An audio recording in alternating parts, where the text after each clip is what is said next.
Hello food lovers, welcome to our channel. నేను మీ రాణి Erramsetti. Friends, ఈ రోజు మీల్ మేకర్ తో పకోడీ చేసి చూపించబోతున్నానండి. చాలా టేస్టీ రెసిపీ ఇది, స్నాక్స్ రెసిపీ. మనం టీ టైంలో రకరకాల స్నాక్స్ ని ప్రిపేర్ చేసి ఫ్యామిలీకి సర్వ్ చేస్తూ ఉంటాం కదా. ఈసారి ఇలా నేను చూపించే విధంగా మీల్ మేకర్ తో పకోడీ చేసి చూడండి. మీల్ మేకర్ హెల్త్ కూడా చాలా మంచిదండి. చిన్నపిల్లల నుంచి పెద్దవారి వరకు కూడా అందరూ ఈ స్నాక్స్ ని ఇష్టంగా తినండి. ఇంకా ప్రాసెస్ స్టార్ట్ చేద్దాం. స్టవ్ వెలిగించుకుని ఒక గిన్నెని పెట్టుకుని ఒక గ్లాస్ వాటర్ పోసుకోండి. వాటర్ ని బాగా బాయిల్ అవ్వాలి, కాగనివ్వండి. ఇలా కాగుతున్నప్పుడు ఒక కప్పు మీల్ మేకర్ తీసుకుని అలా వేడివేడి నీళ్ళలో వేసేసుకుని స్టవ్ ఆఫ్ చేసేయండి.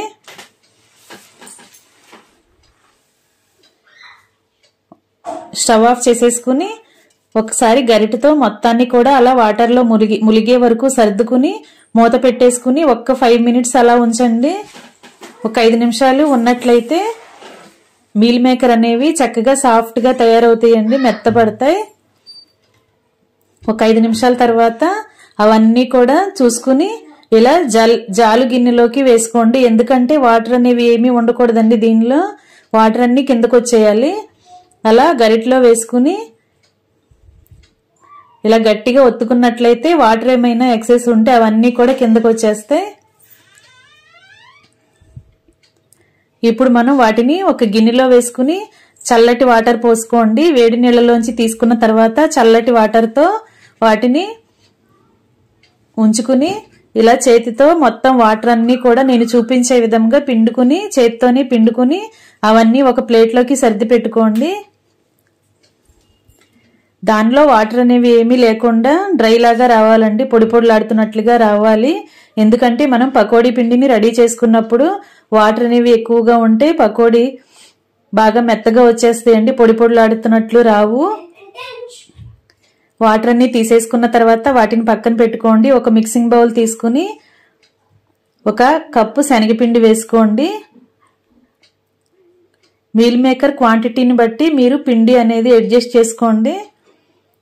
నేను ఒక కప్పు మీల్ మేకర్కి ఒక కప్పు శనగపిండి, అలాగే 2 టేబుల్ స్పూన్లు బియ్యం పిండి, 2 టేబుల్ స్పూన్లు మొక్కజొన్న పిండి వేసానండి. కార్న్ ఫ్లోర్ అంటాం కదా. 2 స్పూన్లు బియ్యం పిండి, మొక్కజొన్న పిండి వేసిన తర్వాత టేస్ట్కి సరిపడా సాల్ట్ వేసుకోండి. కారం మీ ఘాటుకు తగ్గట్టుగా యాడ్ చేసుకోండి.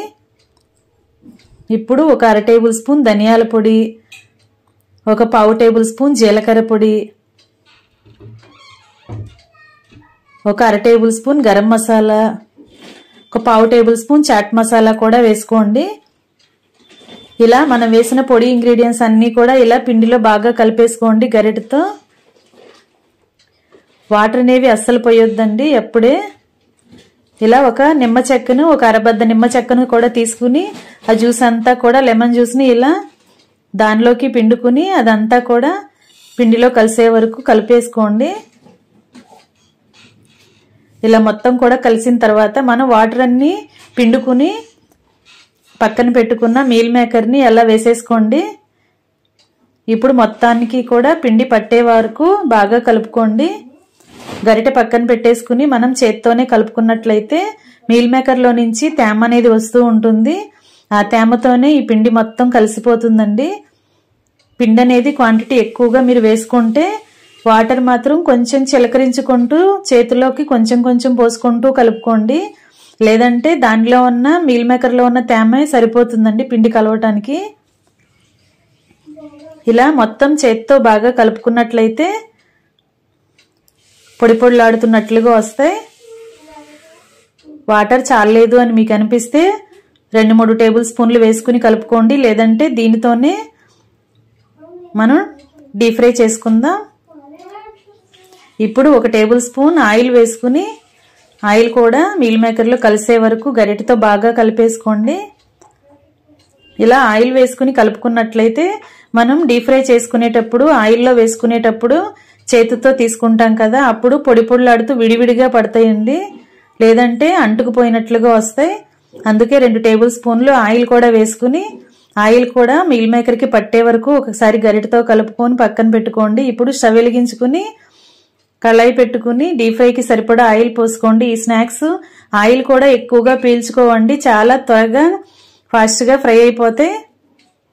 తక్కువ ఆయిల్తోనే ఈ రెసిపీని మనం ప్రిపేర్ చేసి ఫ్యామిలీకి పెట్టొచ్చు. ఆయిల్ కాగిన తర్వాత ఫ్లేమ్ తగ్గించుకుని ఇలా మనం రెడీ చేసి పెట్టుకున్న మీల్ మేకర్ని అలా ఒక్కొక్కటి ఆయిల్లో పడేలా వేసుకోండి. మొత్తం కూడా ఒక ముద్దలాగా ఒకే చోట వేయకుండా ఇలా ఆయిల్ అంతా కూడా పడేలా వేసుకోండి. అవన్నీ కూడా డీప్ ఫ్రై చేసుకున్న తర్వాత ఇలా కలర్ చేంజ్ అయ్యి గోల్డెన్ బ్రౌన్ కలర్ వచ్చిన తర్వాత క్రిస్పీగా వస్తాయి. అప్పుడు అవన్నీ కూడా ఆయిల్లో నుండి తీసుకుని ప్లేట్లోకి వేసుకోండి. అలాగే మనం కలిపి పెట్టుకున్న పిండి మొత్తాన్ని కూడా అలా డీప్ ఫ్రై చేసుకుని బాగా గరిటతో కలుపుకుని అటు ఇటు ఫ్రై చేసుకున్న తర్వాత చక్కగా క్రిస్పీగా వచ్చిన తర్వాత అన్నీ తీసుకుని ప్లేట్లోకి పెట్టేసుకోండి. ఫ్రెండ్స్, నా ఛానల్ని ఫస్ట్ టైం వాచ్ చేసిన వారు సబ్స్క్రైబ్ చేసుకోండి. పక్కనే ఉన్న బెల్ ఐకాన్ని కూడా యాక్టివేట్ చేయండి. నేను పెట్టబోయే రెసిపీస్ అన్నీ కూడా మీ ఫోన్కి డైలీ నోటిఫికేషన్కి వస్తాయండి. ఓపెన్ చేసి చూడొచ్చు. మీకు రెసిపీస్ అనేవి నచ్చితే మీ ఇంట్లో కుక్ చేసి ఫ్యామిలీకి సర్వ్ చేయండి. తర్వాత అదే ఆయిల్లో ఇలా 4-5 పచ్చిమిర్చి తీసుకోండి. పచ్చిమిర్చిని డైరెక్ట్గా ఆయిల్లో వేసి ఫ్రై చేసామంటే అవి చిటపట్లాడి ఫేస్ మీద కిచెన్ నిండా పడుతూ ఉంటాయండి. అందుకే మనం పచ్చిమిర్చిని ఎప్పుడు ఫ్రై చేసినా కూడా దానిని సేఫ్టీ పిన్ ఉంటుంది కదా, పిన్నీస్తో చిన్న చిన్న ఘాటులు పెట్టుకోండి. అలా హోల్స్ పెట్టుకున్నట్లయితే అవి ఆయిల్లో వేసినా కూడా చక్కగా ఫ్రై అవుతాయి, పేలకుండా ఉంటాయి. ఇలా ఒక 4-5 పచ్చిమిర్చిని కూడా అలా ఆయిల్లో ఫ్రై చేసుకుని అవి కూడా తీసుకుని ప్లేట్లో వేసుకోండి. ఇంకా స్టవ్ ఆఫ్ చేసేసుకోండి. ఈ పచ్చిమిర్చి మీద కొంచెం సాల్ట్ చల్లుకోండి. ఇలా రెడీ అయిపోయాయి కదా. ఇప్పుడు మనం చిటికెడు చాట్ మసాలా పైన స్ప్రింకిల్ చేసుకుని ఇంకా ఫ్యామిలీకి సర్వ్ చేయటమేనండి. చాలా టేస్టీగా ఉండి మీల్ మేకర్ రెడీ అయిపోయాయి. Thanks for watching. నేను మీ రాణి ఎరం.